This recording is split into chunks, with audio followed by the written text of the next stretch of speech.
Hi, I'm Tom Steinburn. I'm 91 years old and I live in Kirkland, Washington. I'm here to take you on a climb, early climb of Denali via the Muldrow Glacier. It was probably the 10th ascent of Denali in 1953. I know that 1953 was 61 years ago, but it seems like it was not very long ago that that climb occurred. The memories come flooding back, and so I think I can make it to the top one more time. In World War II, I was a member of the 10th Mountain Division, and there I was exposed to a little bit of rock and ice climbing. When I came home from World War II in 1947, I decided that I needed to explore the thrills and fun of climbing. So I took the Mountaineers climbing course.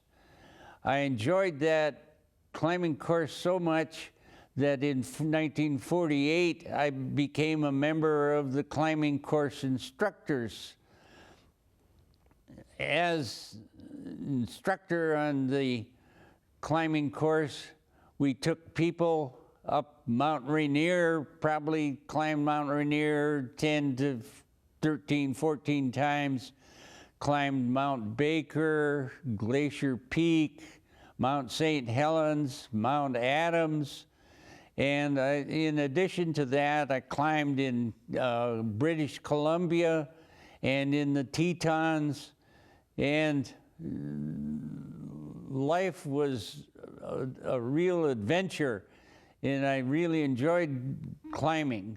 But in 1950 and 51, I discovered whitewater kayaking, and that replaced my love of climbing, because kayaking means you get there sitting down and you go downhill and your equipment carries you instead of your carrying your equipment.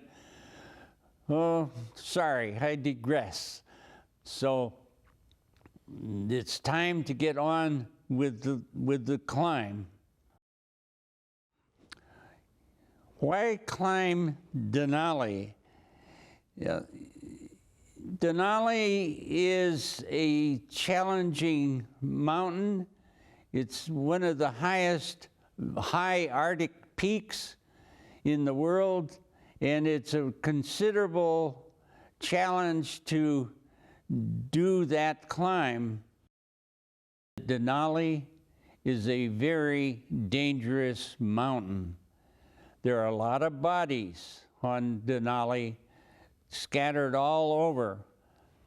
Perhaps the services of a guide lessens that danger a little, but the feeling that I had and some of my fellow climbers had was that death is always right at your shoulder. The temperature on Denali is so cold because it's such a far north mountain. It's only just 100 miles or so south of the Arctic Circle, and the temperature is brutally cold. For 3 weeks, we lived in a tent, and the temperature in the tent was 0 to 25 below. And if you were to fall into a crevasse or be injured on McKinley, the temperature is apt to get you no matter what you do.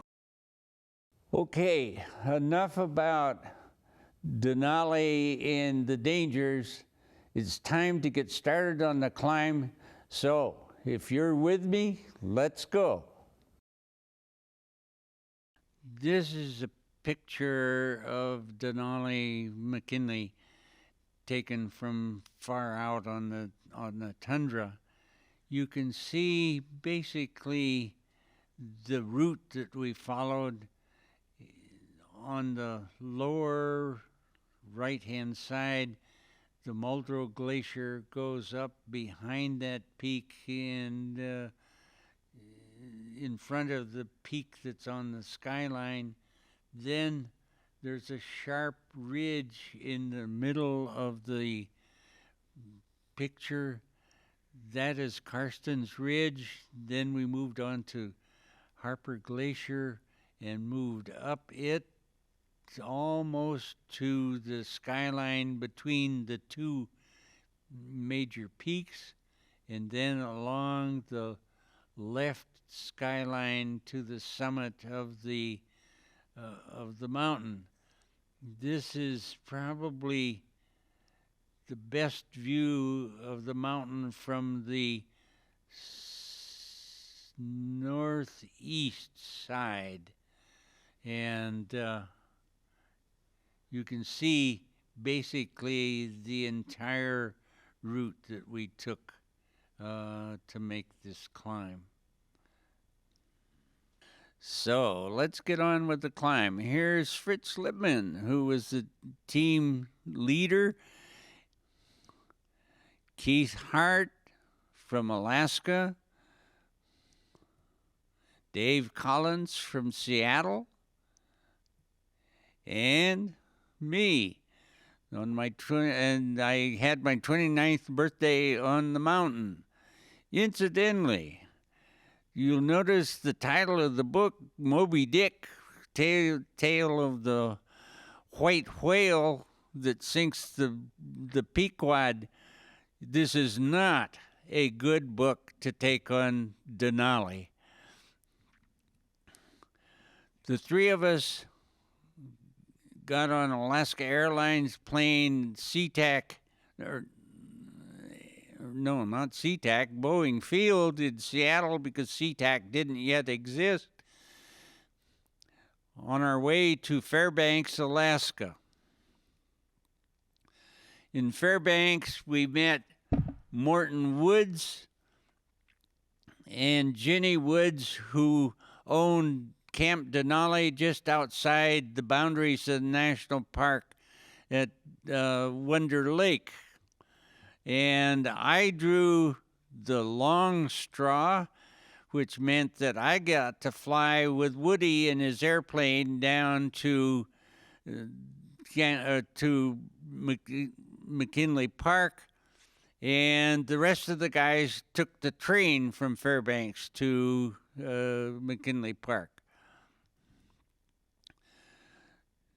In McKinley Park, Woody got out his trusty truck, and we loaded all of our gear onto the truck along with a few little things that he was taking out to Camp Denali.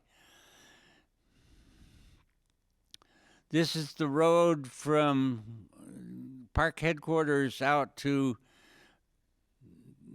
Wonder Lake, which is about 60 miles out across the tundra.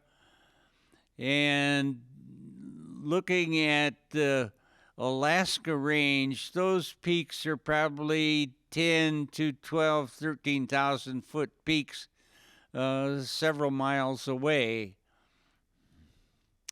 This is a picture of the Muir Cabin, who was a naturalist that did studies of grizzlies and other wildlife in McKinley National Park.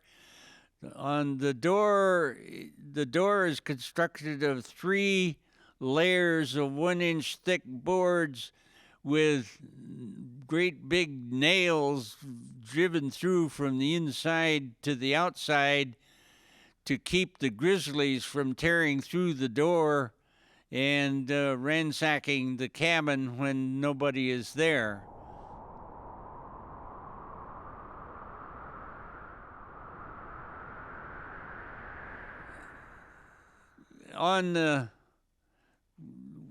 we spent a couple of days at Camp Denali, just outside the park next to Wonder Lake.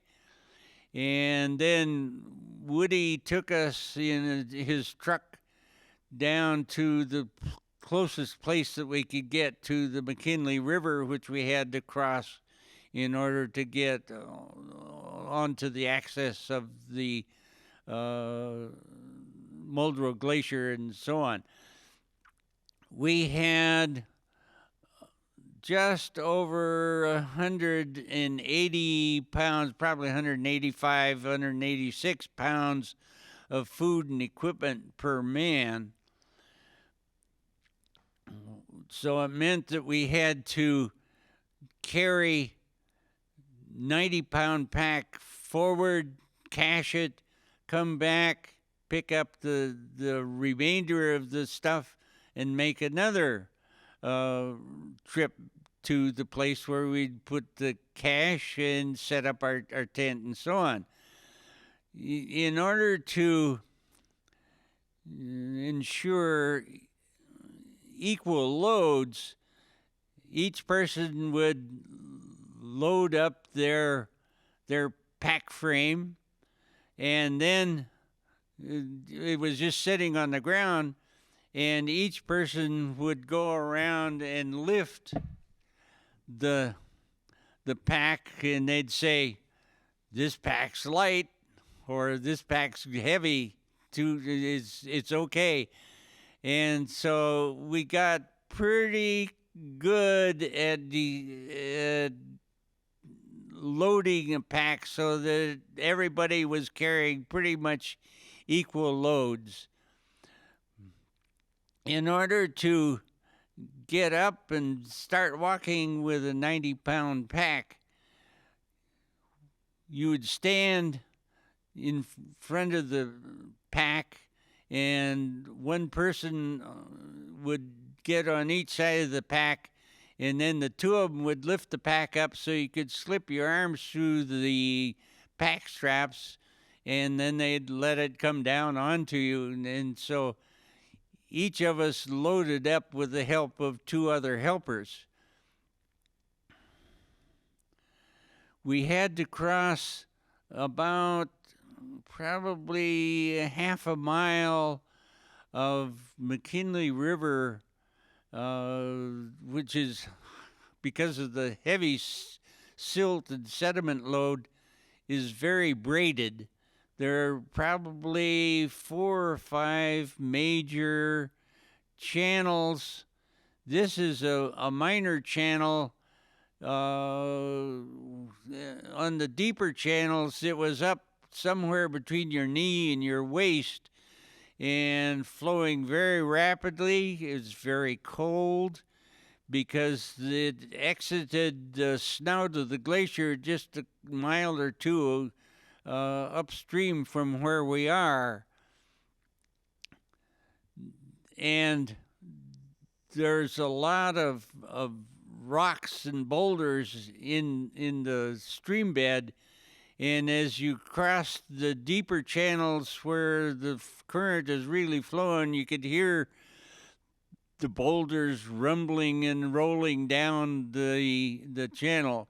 This is why Fritz's party the summer before weren't able to make the ascent because boulders had knocked the feet out from under a horse, and the horse had fallen into the river and was rolled downstream and losing much of the equipment. We crossed the river in pairs, holding hands or locking arms together, and the man upstream would break the force of the current, and the man downstream was a brace for his footing as he made the way across.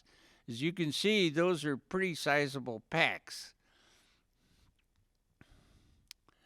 And the channel, or the river channel, here is probably about half a mile, maybe 3/4 of a mile wide, with 5 or 6 major drainage channels in it. And here we're drying out after making that crossing. We did this crossing all in one day. We carried a load across, cached it, went back to the remainder of our gear, loaded it up, and brought it across so that we didn't have to face this river more than one day. On the climb in 40 or 53, there weren't any very modern air mattresses. That's a surplus Army sleeping bag and an ordinary air mattress, and drying everything out after making the crossing. From the banks of McKinley River, we had to cross Turtle Ridge, I think it's called. And on the top of the ridge, there are several fairly large ponds like this. And it's really fairly easy walking, except there are mosquitoes everywhere.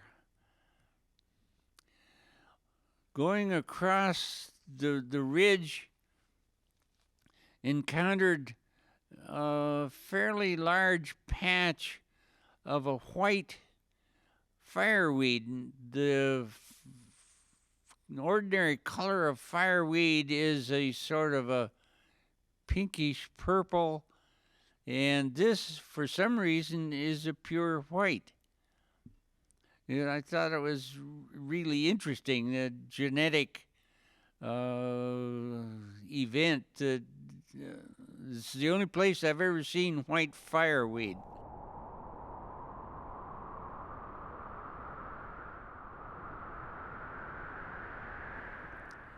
Here we are on the banks of the Cache Creek and fixing a little bit to eat. Cache Creek is in the background, coming down out of the Alaska Range, and which is visible in the background. We had been at Wonder Lake and on the trip, and for this, it was about 4 or 5 days. It was a continuous overcast. There was no hint of a mountain anywhere other than these low hills of 10, 12,000 feet.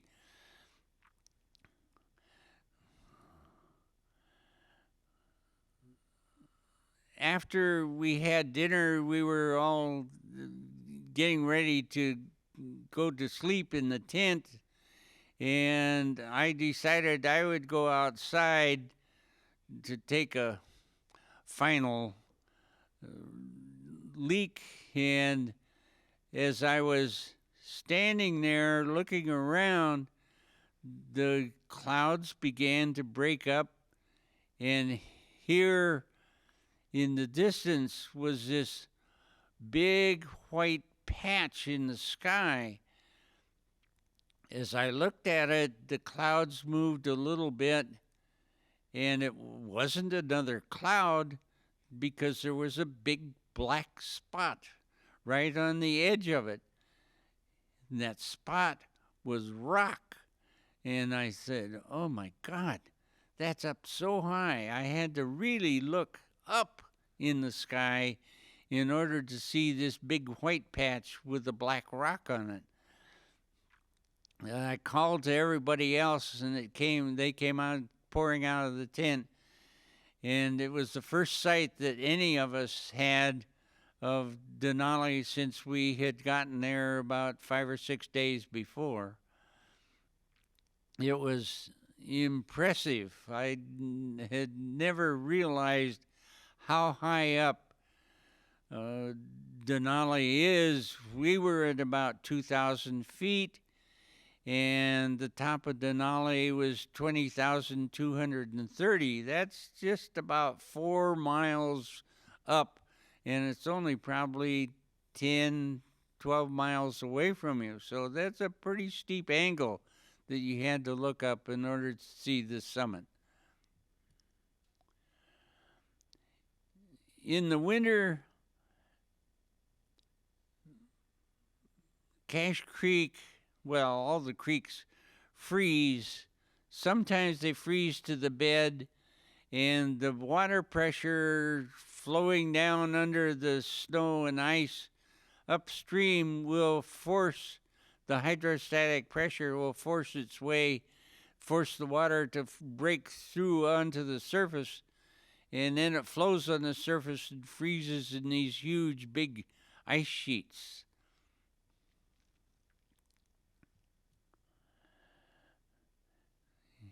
Here we're looking at McKinley again, Denali again, and as you can see, it's really high.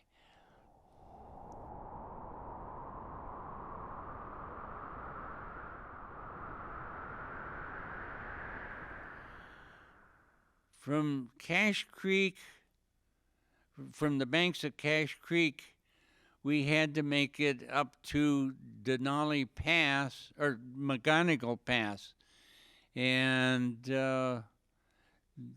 see, McGonigal Pass is around, I think, 5,000 feet, and we're at 2,000 feet. So we had considerable amount of elevation to gain.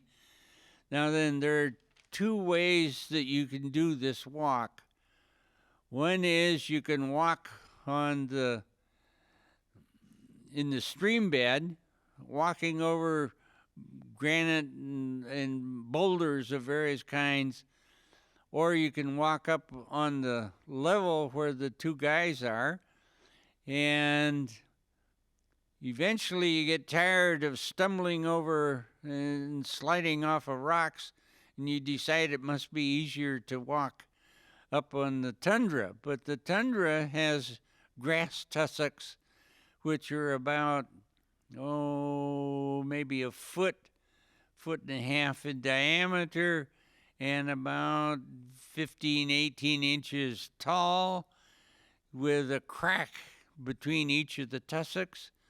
And you can walk in the cracks, stepping over the tussocks, which means a very high step, or you can walk on the tussocks, but then the center of the tussock is frozen usually, but thawed in an unequal way, so that when you step on the top of the tussock, sometimes everything is fine, but other times you step on the thawed part and down you go into the crack. And after about 15, 20 minutes of mucking away through the tussock grass, you decide it's easier to walk back on the boulders of the creek bed. And then you get tired of that, so you walk back up on the tussock grass. Here we are resting, trying to decide whether we're going to go up on the tussocks or down in the stream bed. And in the background is the snow-covered peaks of the Alaska Range. Those are probably small things of 14,000 feet. We finally arrived at McGonigal Pass, and we set up our tent in a fairly smooth place, and in the background you can see where the person is standing is a slope that leads up to a peak that's probably another 1,000, 1,500 feet higher. When we arrived, it was beautiful weather, sort of overcast a little bit, but very nice. This is McGonigal Pass, and our campsite is right in the on the dirt and dirt just before you drop down onto the Muldrow Glacier. The Muldrow Glacier is coming down from the upper right-hand side of the picture and flowing down.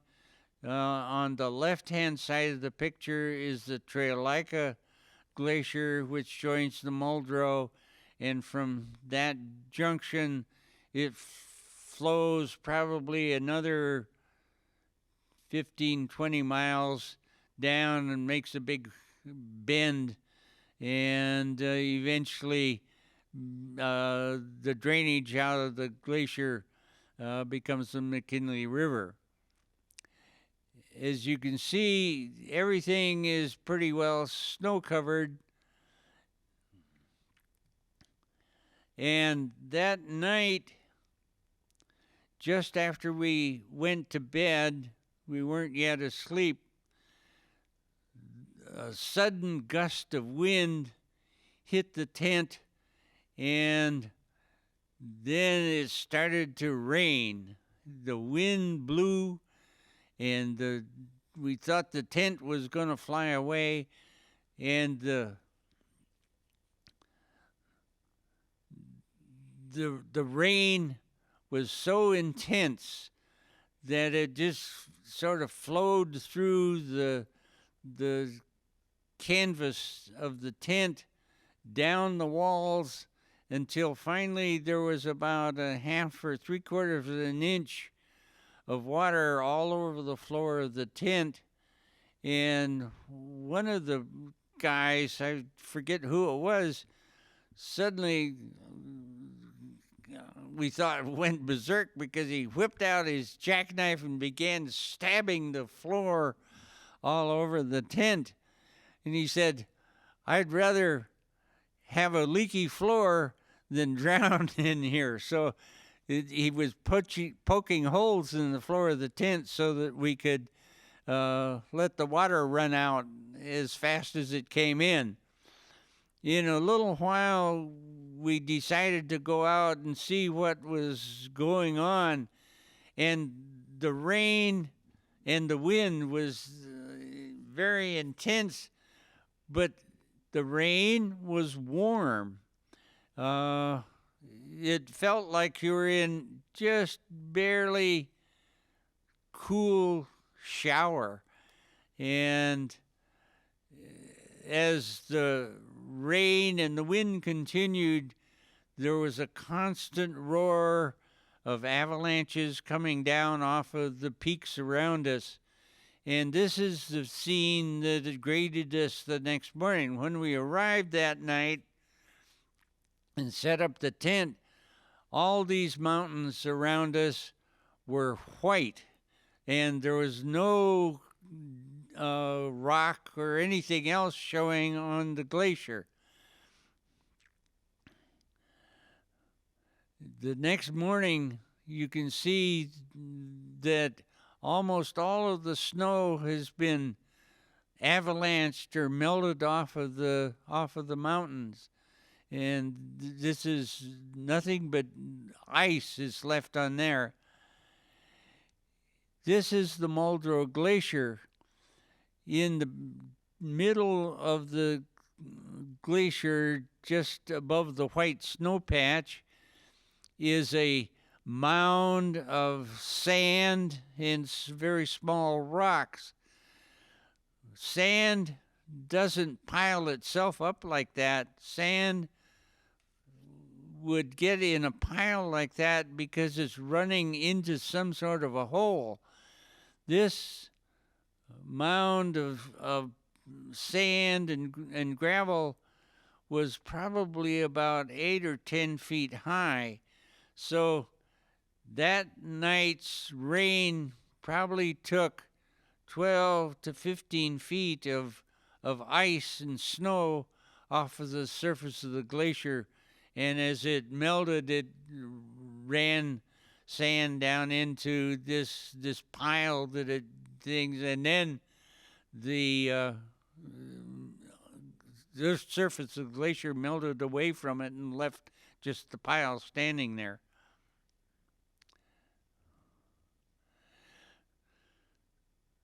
When we came in, there was a piling bridge like this. This is the only section left. From the far distance, you can see where the road came along the base of the cliff and then came out onto this bridge. The entire bridge was washed away in a minor stream that came out of the mountains. So there was a tremendous melt and flood that took place as a result of that night's storm. It must have been a Pineapple Express straight up from Hawaii that came sweeping in off of the Pacific Ocean.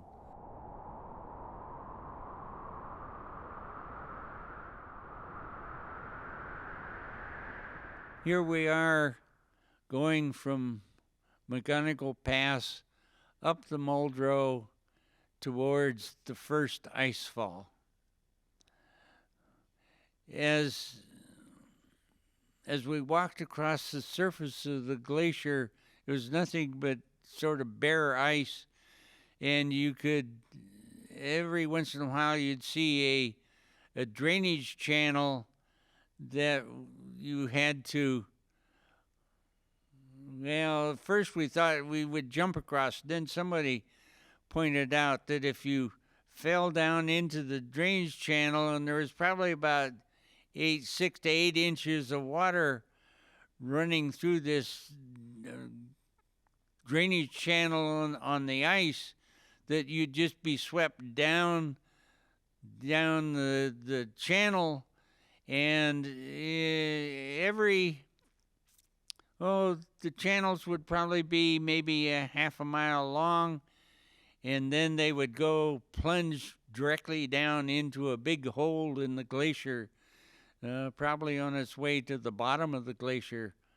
And it was too dangerous. So every time you encountered one of these drainage channels, you had to walk up to the beginning, the headwaters of the drainage channel, where it was narrow enough that you could safely step across it.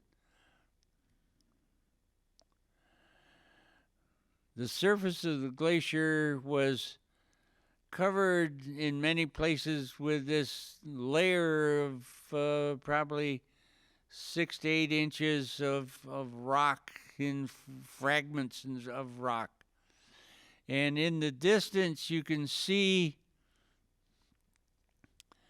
the first ice fall just to the right of Dave's head.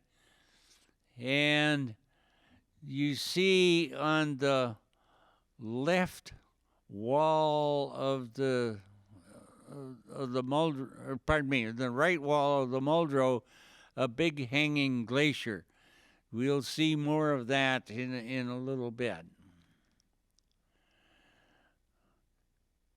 As we were looking for a place to put up our tent, the avalanches of the night before, coming down off of, Mount Coven or Carpe, I forget which, some of them ran a half a mile out onto the surface of the glacier. So we decided that we didn't want to be any place close to this snow and ice slope.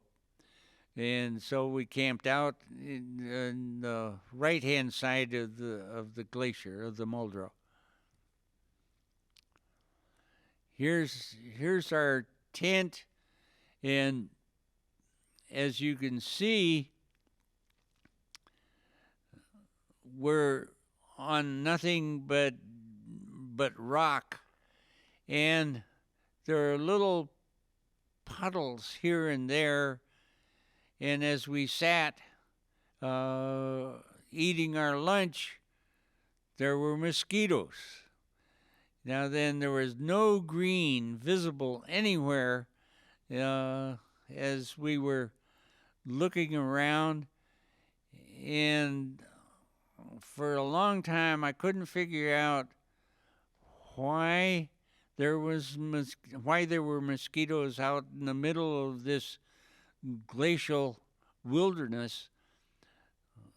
Then it wasn't until I began going over these pictures again that I decided the mosquitoes must have been blown in from the area south of Denali. There's tundra and brush and everything on the south side. So the mosquitoes must have been blown in by that big storm of the night before.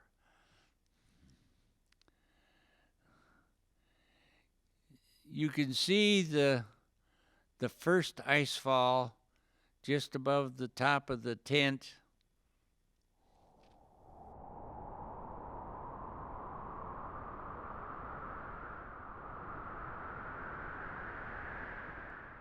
And the next day, we're starting to go up. We were going to somehow find our way through the crevasses and stuff in the ice fall, but it was pretty difficult. These were very deep crevasses, very wide, and we didn't think it was a good place to be carrying 70, 80, 90-pound packs. So we decided to move to the right-hand edge of the Muldrow and walk on the above the lateral moraine on the snow slope that came down, because this didn't have any crevasses and stuff in it. We're approaching this rock finger that comes down to the Muldrow Glacier. And here is that hanging glacier that's just above. This is a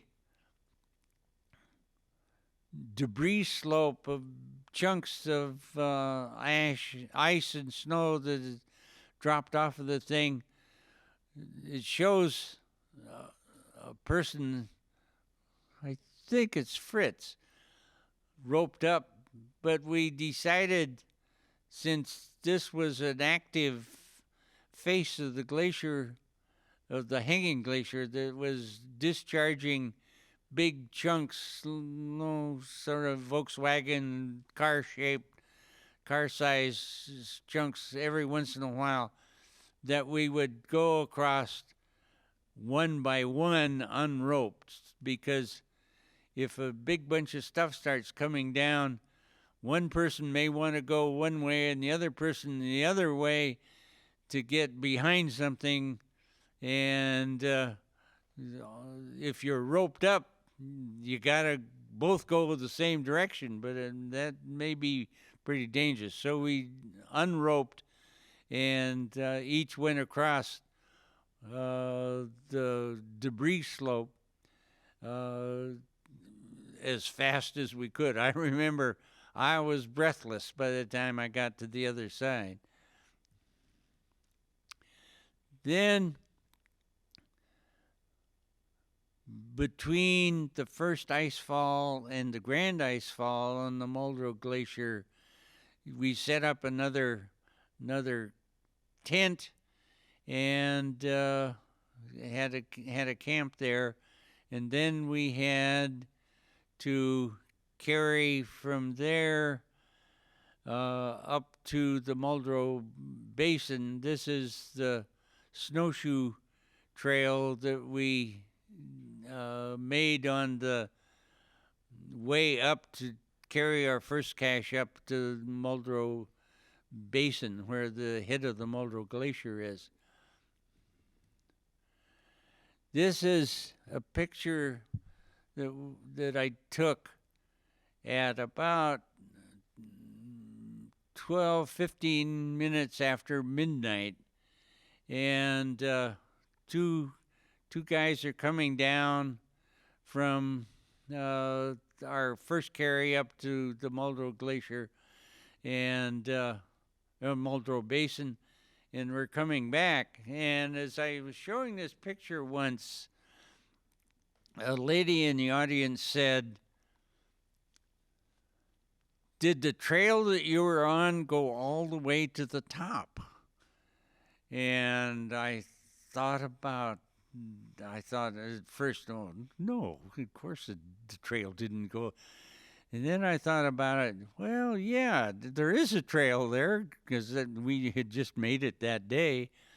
And I very carefully answered the lady's question. I said, well, the trail does go all the way to the top because it's the trail that we're making.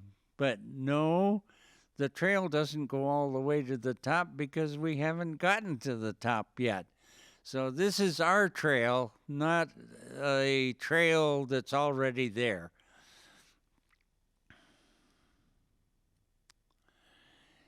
Here we're moving up through the Great Icefall.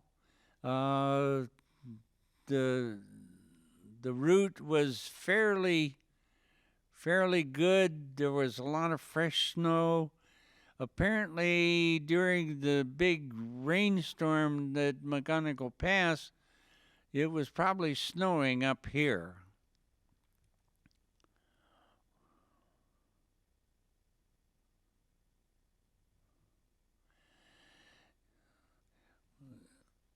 As we worked our way up, we had carried, part of our equipment was about 300 or 400 4 foot, 3 foot, 4 foot garden wands, garden stakes of some sort, like little bamboo things. And we wanded the whole route so that if we were trying to get down through here in a whiteout or a snowstorm, we could follow the willow wands.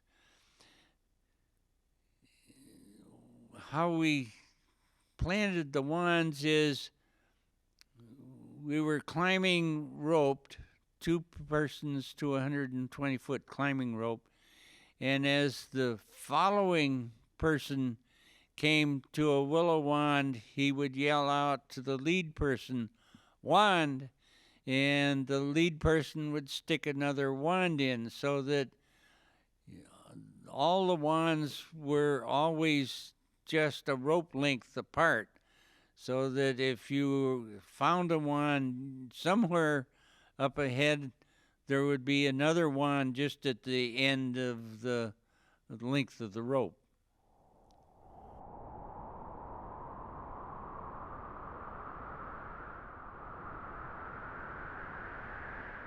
Here we are working our way up to the Muldrow, what I call Muldrow Basin, where the head of the Muldrow Glacier is. We're getting into the Muldrow Basin. In the center of the picture, you can see the Harper Glacier coming down, and there's a huge ice fall right at the bottom of it that falls about a couple of 1,000 feet from there down into the Muldrow Glacier. And on the left, just above the person, is Carstens Ridge, which we are going to ascend in order to get up onto the Harper Glacier. This is the end of the North Ridge, which has the north summit of Denali on the other end of it, but there's hanging glaciers all over the place, and as you're camped in Muldrow Basin, there's the constant, about every 15-20 minutes you hear an avalanche coming down out of somewhere up in there. There's the Harper Glacier, and it peels off and comes down over that rock cliff. Probably every half an hour, 45 minutes, there'll be a big avalanche come down. And Carstens Ridge is just off on the left-hand side of the picture, and our route goes up Carstens Ridge. At night, it never really gets dark because the sun is moving to the northwest, north, and then northeast, and it's always just on the horizon. And so the top of Denali often has, let's see, this is just about the longest day of the year that we're here, and so the top of Denali is almost always in sunlight. When we were here, we decided it was time to go through our supplies and not take everything up Carstens Ridge and onto the Harper Glacier and on up to the summit. So we're going through food and deciding what to take and what to leave behind. Now then, when we discuss, or when we set up food, the food was fairly simple. Every morning we had oatmeal with brown sugar and powdered milk, and we put in a half pound or a pound of margarine, and then for lunch we had Logan bread and nuts and some chocolate candy and stuff like that. And then for dinner we had dehydrated potato powder, and in order to make it a gourmet meal, we would add either dehydrated carrots, dehydrated peas, dehydrated onion, or dehydrated cabbage. And for my birthday, we had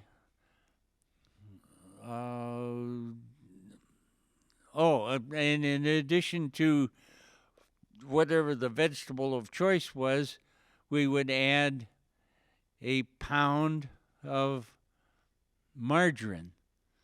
Now then, this seems like a sort of boring diet, but we never grew tired of it, and the fact that it had so much oil and fat in it, I think, was essential to keeping our body temperature up and keeping our energy levels good. I liked powdered potatoes and whatever the vegetable was just as well at the end as we did at the beginning of the trip. Anyhow, we're looking through stuff and deciding what to take and what not to take. The sun on Denali is very hot because you're so high that there's very little filtering atmosphere above you, and so the sun comes down very hot. And this is the last place where it was warm enough to melt snow that we piled on this dark blue tarp to make water.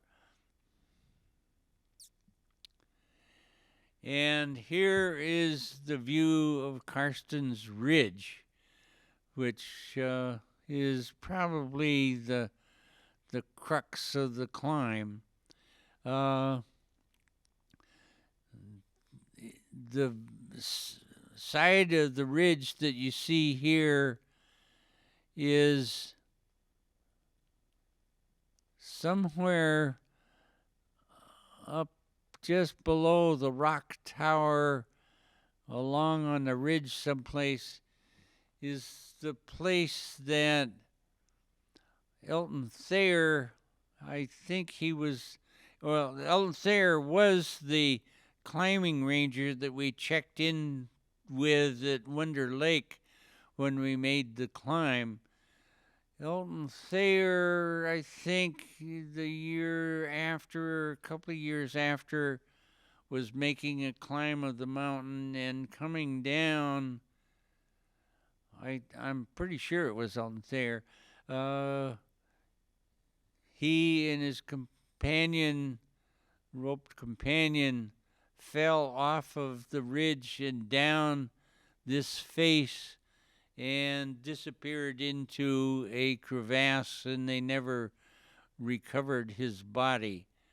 And a number of people have died on Carstens Ridge. The rock tower up at is called Brown's Tower. Here we are leaving the Muldrow Glacier, Muldrow Basin. We're going to make our way onto onto Carstens Ridge on that low spot just up in the skyline there. As you can see, it gets fairly steep, and here's somebody carrying willow wands, and there's no willow wanding of Carstens Ridge, because there's only one place you want to be, which is right on the very crest of the ridge. As you can see, it gets pretty steep down one side, and it's just as steep on the other side. This the ridge goes from about 11,000 feet to 15,000 feet, and the Muldrow Basin is around 10. So there's a long fall. And on the other side is the Harper Glacier, and from the ridge here, it's probably about a 5,000-foot drop down onto the surface of the Harper Glacier, down over rocks and ice. There's the Harper way down below us.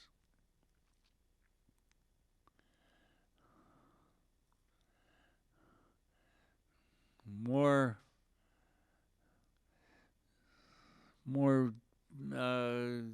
people coming up, more of us coming up onto that flat spot on Carstens Ridge.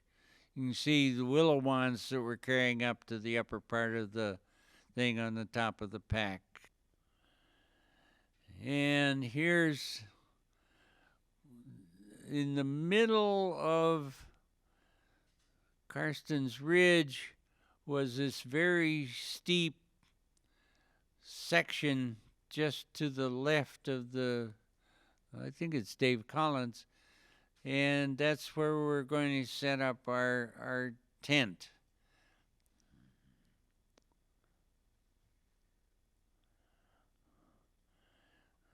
This is the only really flat place on Carstens Ridge. Tent, and there's usually mist blowing one way or another across the ridge.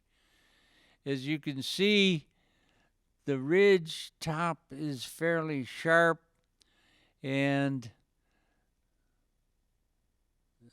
we walked primarily right along the ridge crest, and up above is a big cornice that's casting a shadow to the right down across. We tried to avoid cornices because they can break off, and you never know how far back from the top of the cornice, how far back they're going to take snow and ice with them when they break. So you try to sag down onto the lower part of the ridge away from that cornice section.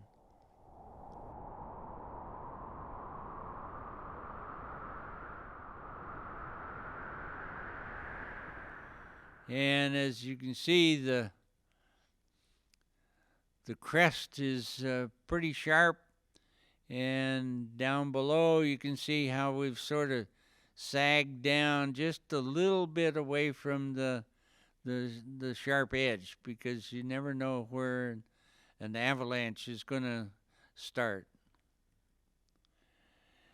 When we got to the top of Carstens Ridge, there's an area just under Brown's Tower that has a few rocks showing and some wind scoops. And this is where we decided we could put up the tent.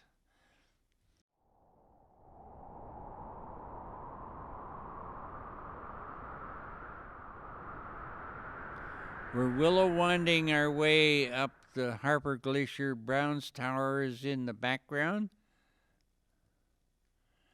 And out to the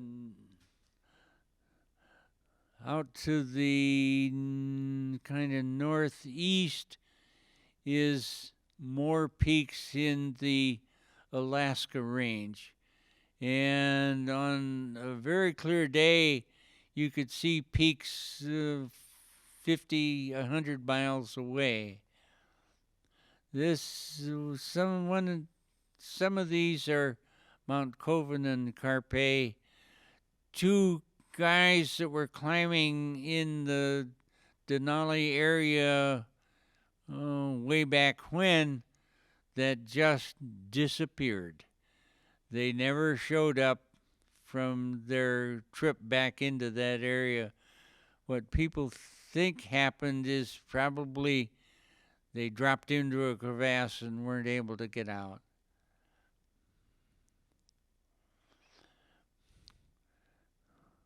From the camp at the foot of Brown's Tower, we're moving up the Harper Glacier.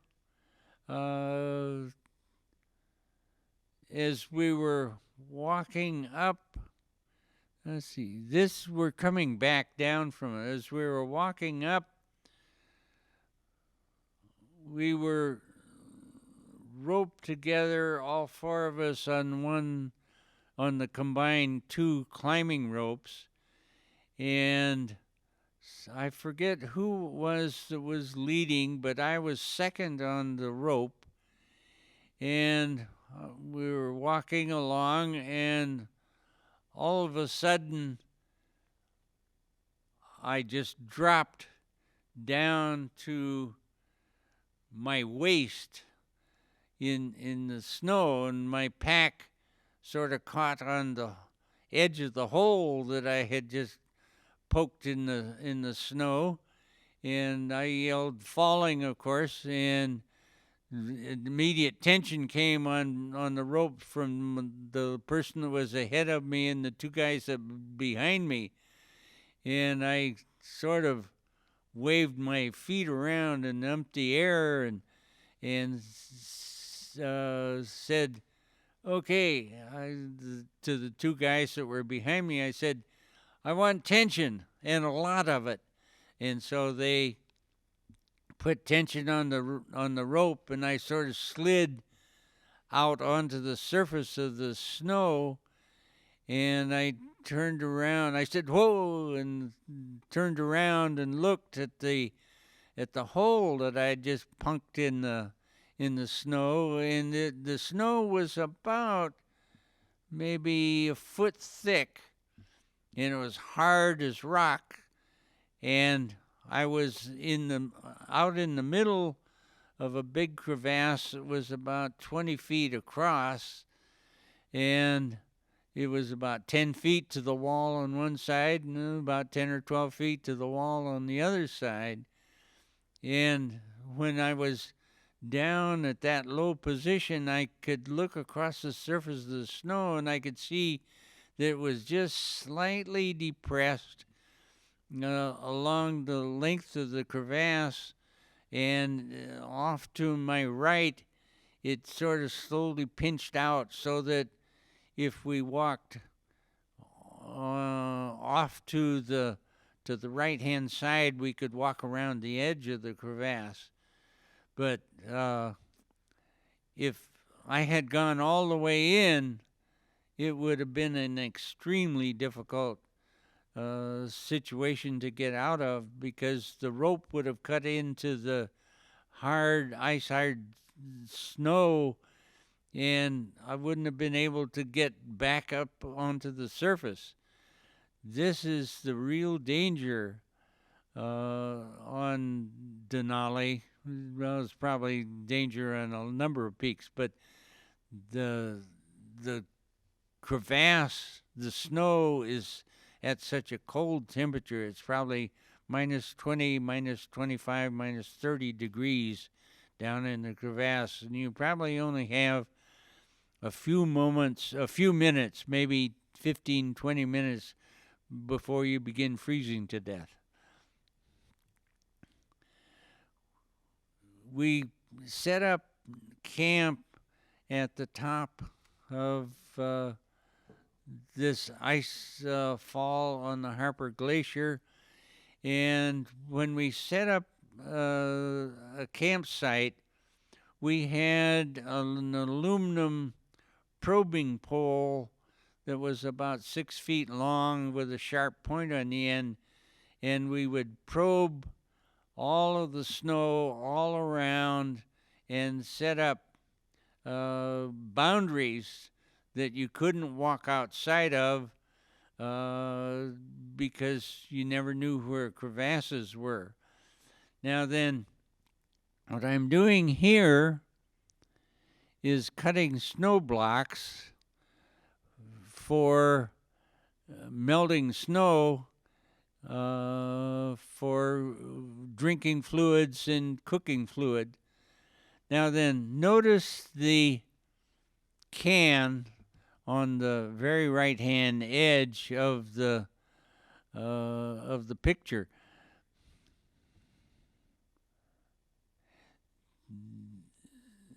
I'll tell you a story about that can, but sort of keep that picture in your mind. We would cut the snow blocks and pile them just outside the door of the tent, so that when we needed to make water, we could bring a block of snow in, put it in the pot, and put it on the burner. It was somewhere up high on the mountain where we had to melt snow blocks for water that we discovered that you could burn the snow. If you put a block of this snow in the pot and set the pot on the stove, what happens is the bottom of the pot gets hot. It melts a little bit of the snow and makes water, a little bit of water, not much. But as the snow melts, the water is sucked up into the snow so that the bottom of the pot gets very, very hot, and it burns whatever is sticking to the pot surface. And when you eventually get water, it has a very burnt taste to it. So after we burned water for a couple of times, we discovered that in order to melt snow, you had to start it out with maybe two or three cupfuls of water, so that it didn't suck the water that was melting up into the snow. And then you could successfully create water without burning the snow. This is the South Peak, and this is a picture taken probably about 11:30 or 11:45 at night. So the high peak at the longest day of the year, highest part of the peak, is still getting sun's rays across the Arctic Circle. And here is the Alaska Range to the northeast, and way in the distance, just on the horizon, you can see some more snow-clad peaks, probably 100 to 120 miles away.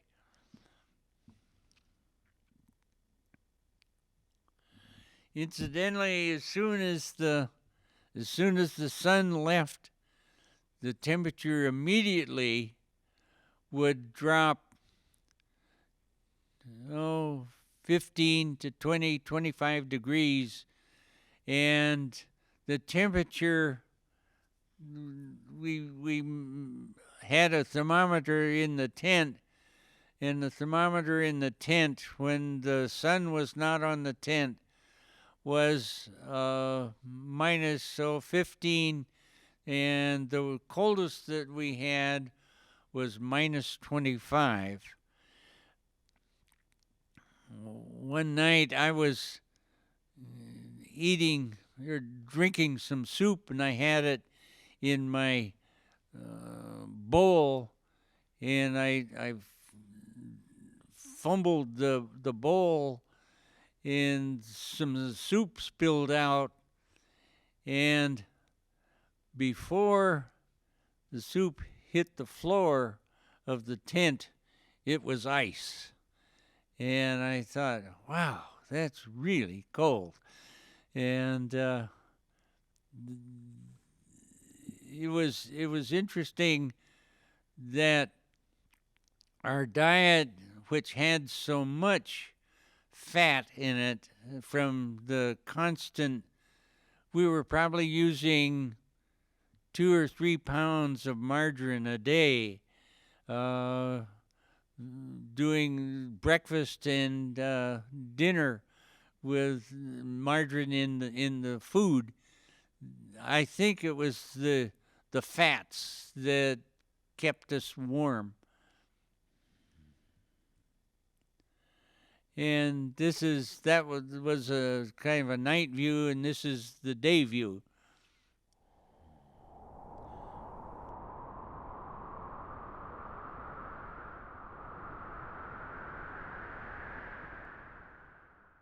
On the way up,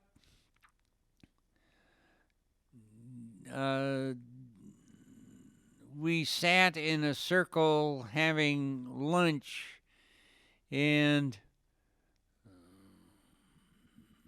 Keith Hart sat in the circle with his back to the sun and his feet in the shadow that his body cast down in the snow.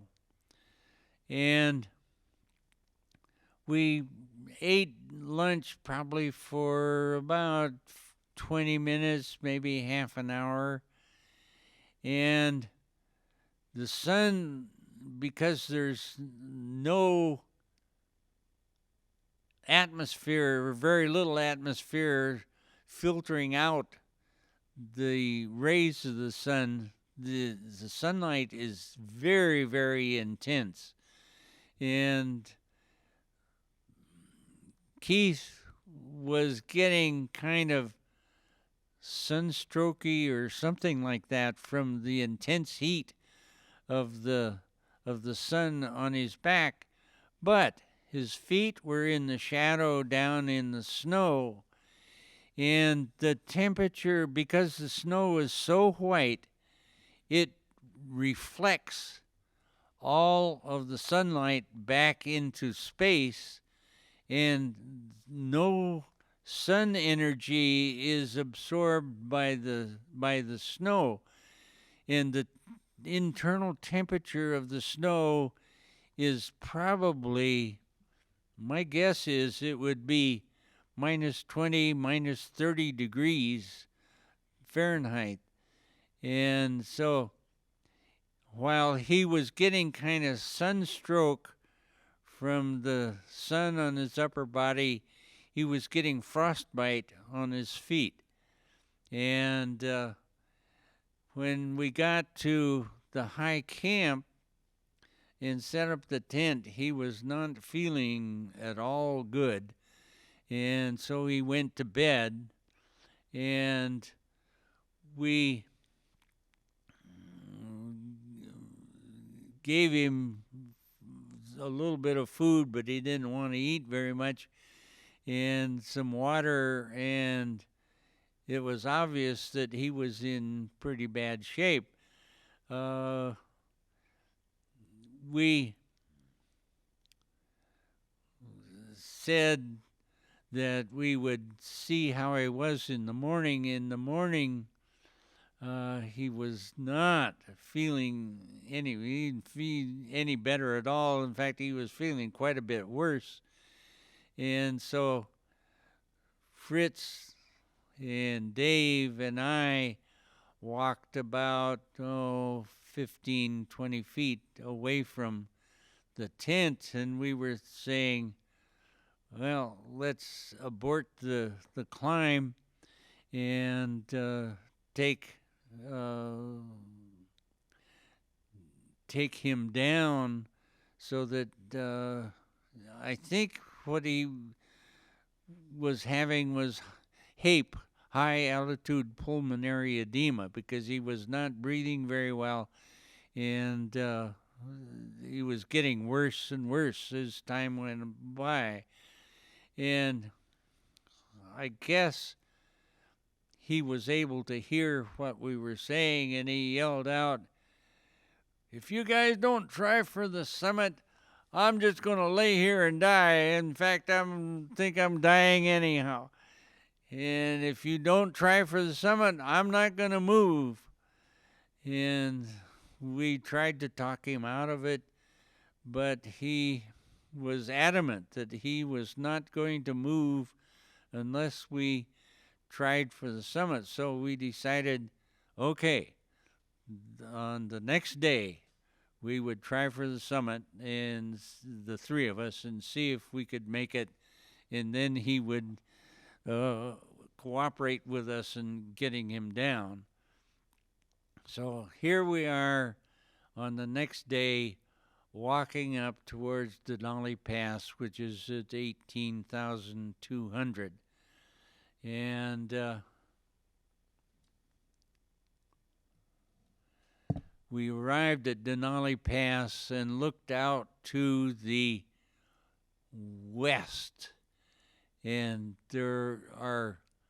it's just an endless array of high peaks and glaciers. And at this point, we turn to the left and go up the ridge towards the South Peak. If we had turned to the right, we would have gone to the North Peak, which is about 1,500, I don't know, somewhat over 1,000 feet less elevation. And as you can see, just to the right of center, a big, long glacier moving out from the peaks that are just to the west of Denali.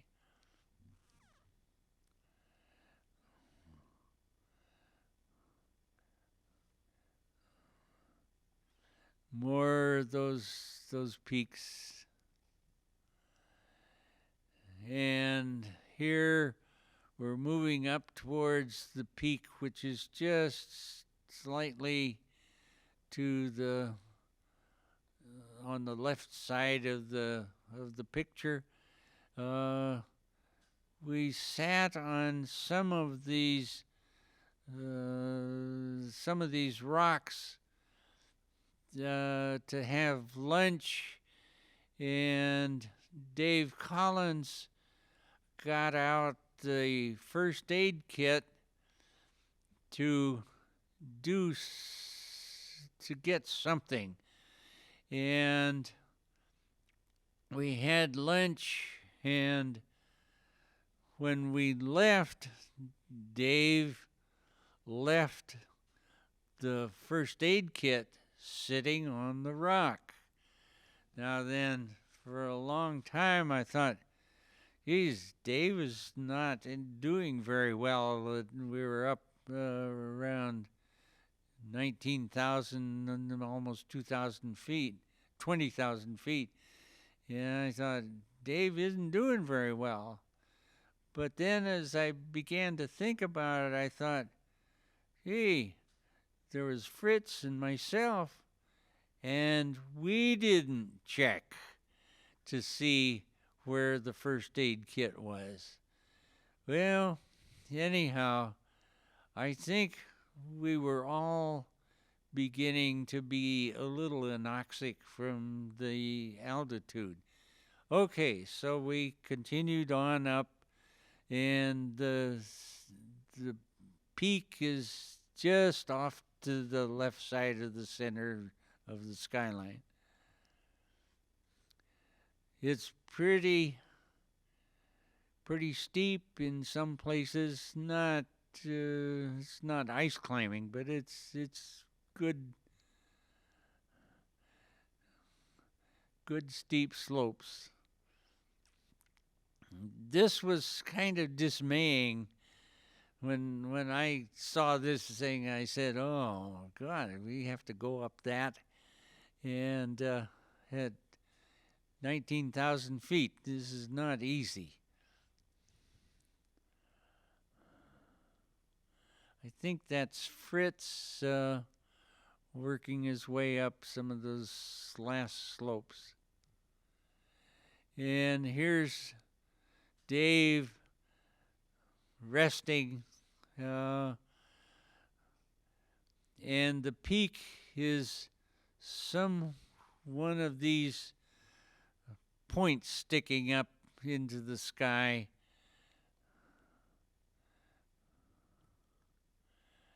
And at last we got to the summit, and there was this bamboo pole sticking up out of the snow, and we didn't put it there, so somebody in an earlier climb had put it there. And in addition to the bamboo pole sticking up, somewhere just out of the picture was a broken off 2x4 that was about maybe 2 or 3 feet long, and you know that whoever put it there didn't carry up a broken 2x4 to put there, that they had planted the 2x4, and the wind at the top of Denali can be pretty pretty fierce. There's over 100-mile-an-hour winds have taken place, and so the 2x4 was broken off undoubtedly by the wind.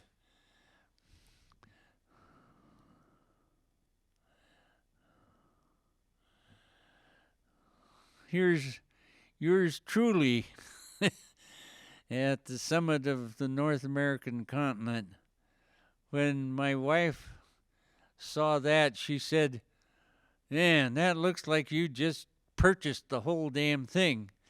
And she said, "What were you thinking when they made that picture?" And I said, "What I was thinking, Anne, was, thank God I'm here. Now we can go home." And because I was so sick and tired of being at death's edge constantly. Oh, speaking of death's edge, remember the picture where I was cutting snow blocks and there was a tin can on the snow just a foot or two away? We had used up all the snow blocks that were just outside the door, and Dave Collins said, "Okay, I'll go cut some more snow blocks." And since we had used up most of the snow, all of the snow where I was cutting snow blocks, he decided he would just step over to where the tin can was and cut snow blocks there to pile outside the door. Fritz and I and Keith were in the tent, and Dave stepped outside, and in just a moment or two, we heard Dave yell, "Help! Help!" And I rushed out of the door, and Dave was disappearing into a hole in the snow right where the tin can was. And he was trying to get a grasp of the snow with his hands, and he was going fast, and I didn't have time. I didn't think I had time to reach down and grab him, so I just stepped on his hand to provide friction to keep him from going on down into the hole in the snow. And of course, Fritz was right behind me, and he crawled out on his hands and knees, and he just reached over and grabbed Dave by the hair and held him, and then I was able to reach down and grab his arm. We pulled him back up, and there was a crevasse right there. We looked down into the crevasse, and about 20 feet down was an insubstantial-looking snow shelf, and then nothing but deep, deep blue until it got black down in the bottom. If he had fallen in there, I don't know how we would ever have gotten him out. And whenever we established camp, we would probe the whole area, and for some reason we didn't probe that particular area, and Dave could have died right at that spot, and there was a sick man in the tent. Well, that's what you live with constantly on Denali, is the notion that one little false step and you're probably dead. While we were on the summit, we made we took pictures in all directions. This is looking at Brown's Tower from the top, which is just off to the left-hand side of the picture. And the Harper Glacier is just down below that we've come up.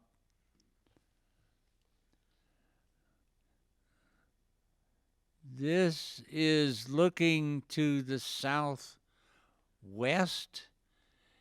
no, southeast, and that is the Ruth Glacier moving out towards the Pacific Ocean, which is just off to the right.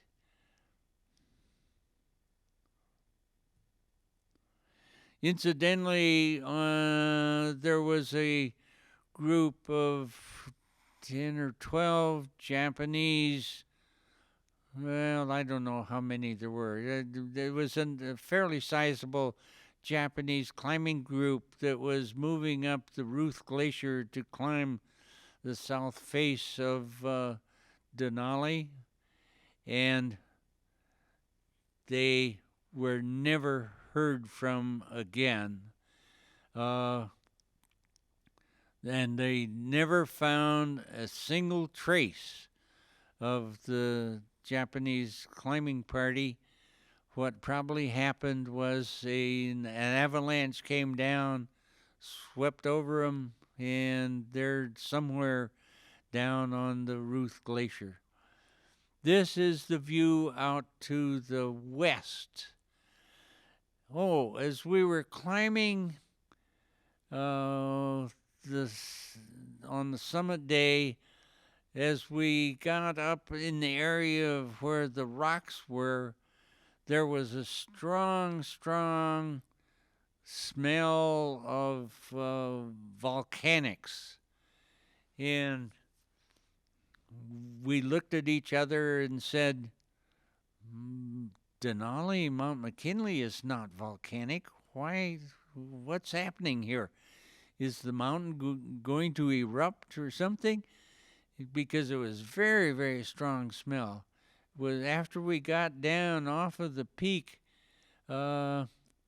we discovered that way out towards the Aleutians, a volcano had erupted, and somehow the eruption gases had drifted in over McKinley, and that's what we were smelling, was the volcanic gases from, I think it was Mount Drum, that had erupted at that time. This is the North Ridge, and the Harper Glacier is between this 4 snow slope and that rocky ridge in the distance. And the North Peak is just at the top of that first set of rock ribs that are just barely showing. And North Peak is about 1,000 feet lower than the South Peak. And this is the end of that North Ridge that where the Harper Glacier drops down onto the Muldrow Glacier. And this is where I used to always end the story of the climb when I was showing it to friends after I got back. And people often ask me, why do you climb? And I said, I climb because there's so often these scenes of just incredible, serene beauty that you can't see any other place. This is so immaculate and so serene that it touches you so deeply. Well, we returned back to the tent Keith was still alive and was not very much with us. On the way back, we took a shortcut, which one should never do, and Dave put in what I think is one of the most amazing feats of climbing skill that I've ever seen. We were coming down a snow slope that at first was soft snow, and then it began to get harder and harder and steeper and steeper. And we put on our crampons, and we're cramponing and ice axing down this about a 45 degree slope, which is probably about 1,000 feet long. And it was bare glare ice, and we were cramponing down it, and all of a sudden I was in the lead, and then Dave Collins, and then Fritz Lippmann was the anchor man on the end of the rope. All of a sudden, Dave yelled, "Stop, stop, I've got, my crampon came off." And here we are on this very, very steep slope, and Dave picked up his foot, and the crampon was dangling on it, and he stood on one leg, and over a matter of about 4 or 5 minutes, gradually put the crampon back on, standing on one leg, and both Fritz and I were on pins and needles, hoping that Dave didn't fall over. But he eventually got the crampon back on, and we worked our way on down to the bottom of the slope. And then we realized that the problem was that the slope was the top of an ice fall that went down onto the Harper Glacier, and that the route that we had taken to get to the summit was about 1,000 feet above us, and we didn't want to go back up that slope, but we didn't want to go down the ice fall that led down to the Harper Glacier. And Dave was not in very good shape, and Fritz wasn't in very good shape, and I thought I was okay, so I said, "Okay, I'll unrope and I'll go see if we can get around that slope over there that's ahead of us and work our way back up to the route that we used to get to the summit."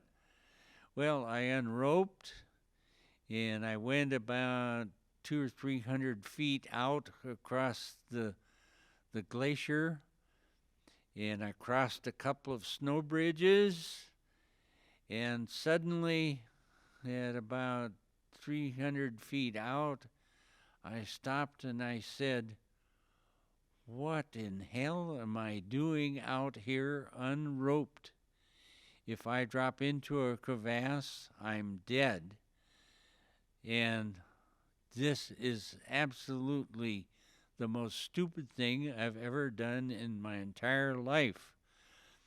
And so I very carefully retraced my steps back and said to the other guys, "It won't go. Let's go down the ice fall." And so we went down the ice fall, which was pretty much vertical for about 3 rope lengths. And finally we arrived back at the tent. Well, It's a long time before we're going to get to this picture. Anyhow, Dave Collins was not in good shape. Keith Hart was not in good shape.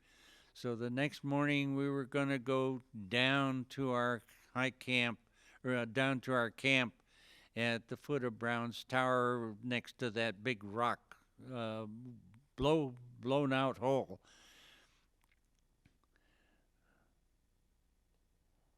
What we did was we loaded up the 4 packs, and I put my pack on, and Fritz Lippmann put his pack on. Dave couldn't carry, and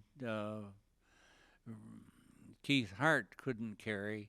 And what they did was they picked up one of the packs and put it on top of my pack, and they picked up the other pack and put it on the top of Fritz's pack. So we carried double packs down from our high camp to the Browns Tower camp. We set up our tent and went to sleep. I woke up in the middle of the night and I couldn't move. I absolutely was unable to move in my sleeping bag.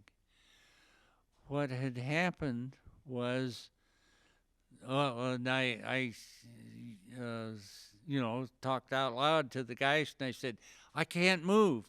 And the person that was on the other side of the tent next to the wall said, I can't move either. And the 2 guys that were sleeping in the center by the tent pole said, oh, wait. Oh, God, it's snowing. There's snow on the tent, which is collapsed the tent down around you, and that's why you can't move. So they got their clothes on and eventually was able to get out of the door of the tent with the snow shovel that we had, and they shoveled the snow off of the tent. And then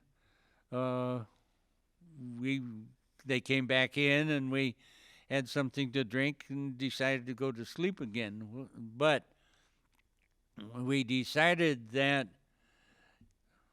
3 of us would sleep and 1 of us would stay awake. And so every hour or so, the person that was awake would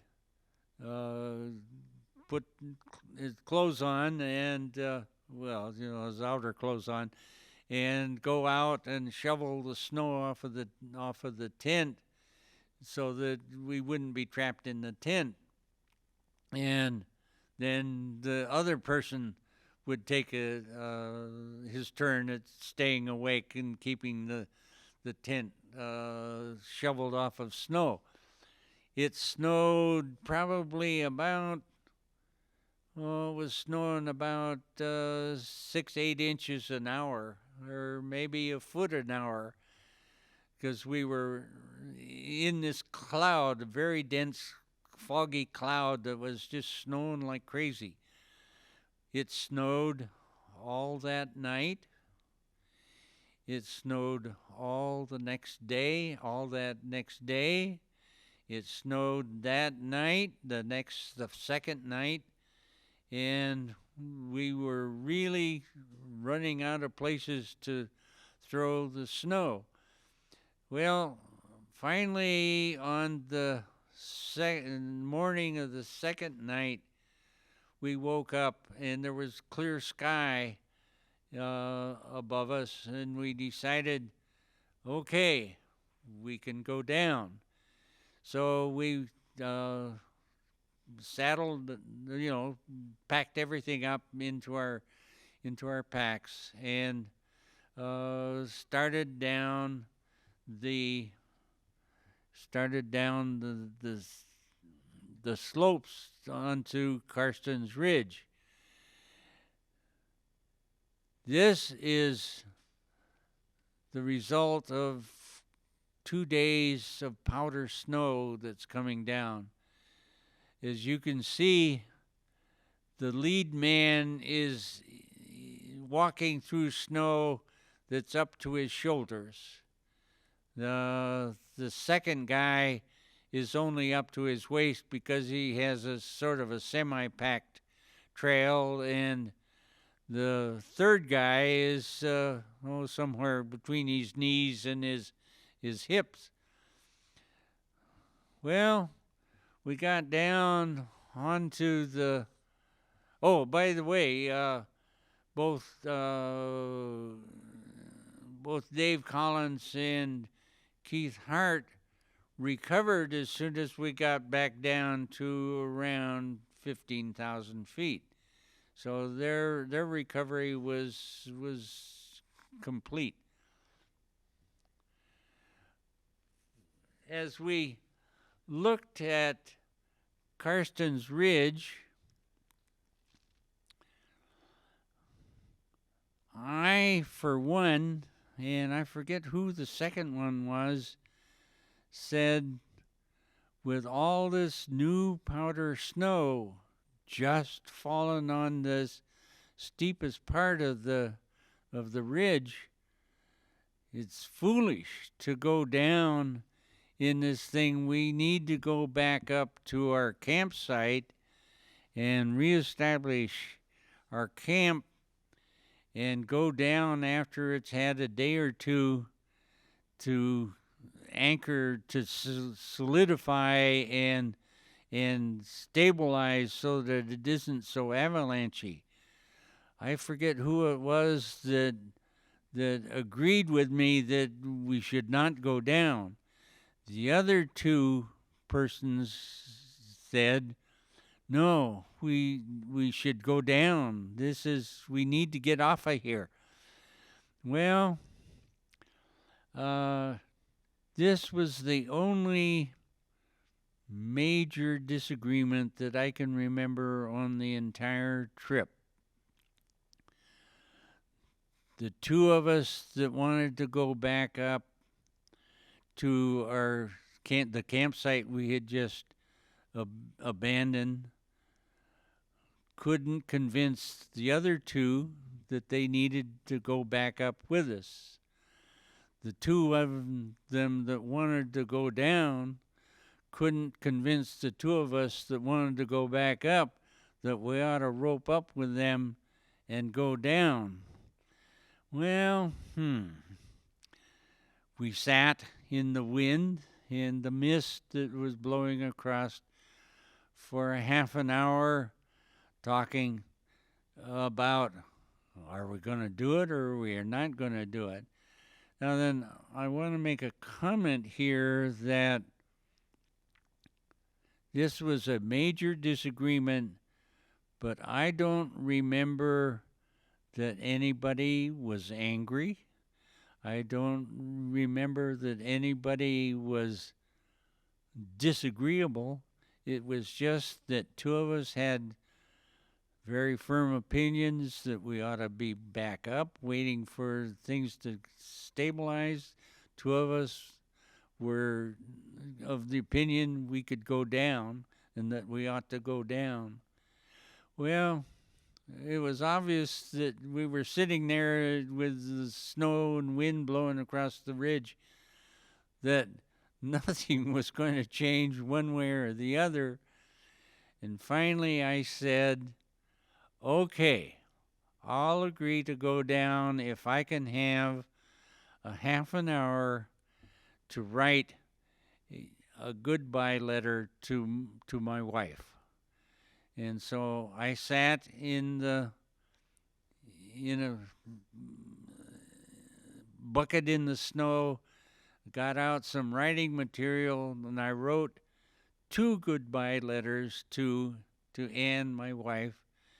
And I put one in my pack, and I put one in my jacket pocket in the front. And then I said, okay, I'll go down. So that was 3-1. Now then, this was not an acrimonious situation at all, and I've thought about this a lot, about how we climbed with dedication and with mutual respect for each other, and I've always thought about that and that decision process. The one thing that I guess before I end this story is when we decided to go down, there was a big, flat, very steep, flat slope that we had to go down across in order to get on Carstens Ridge, which came like a kind of a roof edge right into the base of this big, flat, very steep slab. Well, Dave, I think, said, okay, well, this is what I think we ought to do. Everybody tie the climbing line onto me. That'll be a 200-foot climbing line, and we had the 2 climbing ropes. And I'll tie on to the end, and you 3 guys stay up here with very good belays. And I'll go down onto the very steep slope, and I'll go across the top of it, cutting a deep trench into the top of the snow slope, and then I'll set off an avalanche, and we'll go down off of this slope on the avalanche track where all the snow has been swept off after I caused it to avalanche. So we all said, oh, that's a great idea. So Dave tied into the end of the rope, and we got 3 anchor good belay spots sitting up there, and he went down to the end of the rope, and then he cut a long, about 150, 200 foot long, deep trench across the top of the slope, and then he threw snowballs, and he jumped up and down, and he ran back and forth, and the slope didn't avalanche. Now then, the gun is cocked, and we have to go down the slope below this big long trench that's cut across the top of the slope in order to get onto the top of Carstens Ridge. Well, I was sure that was really going to be the end of everything, but we went down and we moved across until we were just directly above the start of Carstens Ridge, and we moved very, very slowly, cautiously down the slope until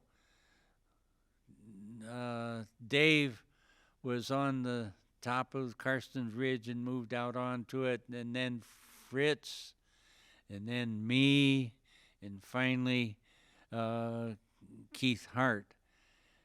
And we made it down onto Carstens Ridge, and we're out of the danger zone, we thought.